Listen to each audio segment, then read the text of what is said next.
You know what gets me? The fact that nobody seems to know what Mamdani actually said, and so he gets away with saying stuff like this. I have never, not once, spoken in support of global jihad. He has actually plainly confessed his support for global jihad in the 2008 landmark case, US versus the Holy Land 5.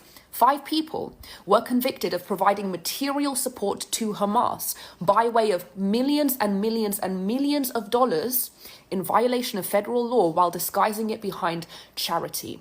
Those 5 people were sentenced to 65 years in a federal correctional facility. They were called the Holy Land 5.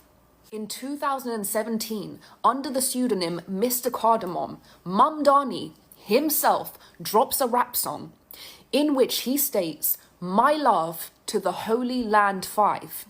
Okay, my love to the people who funneled millions to Hamas, you better look them up." My love to the Holy Land 5, you better look them up. Now, I know you're thinking maybe his views have changed. It's been several years.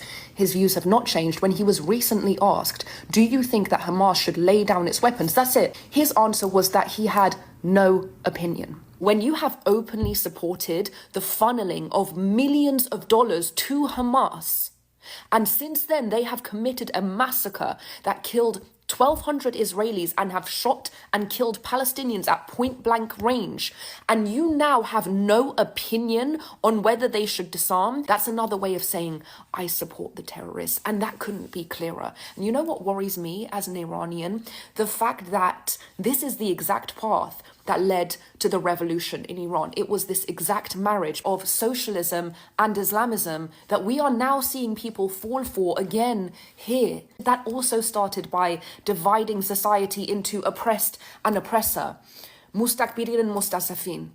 And the oppressor was, guess who? The elite, the wealthy, the ruling class that had to be eliminated for justice and utopia to prevail. Guess what were all of the promises made by Khomeini? Free transportation, free electricity, free water. Nobody should go unhoused. The same utopian false promises that have led to death, destruction, devastation, gulags, labor camps, everywhere that it's touched. How do we know that this is identical to every other iteration in human history? Because what ends in totalitarianism starts at its core. And what is at the core of totalitarianism? It's absolutism. What is absolutism? It is a binary.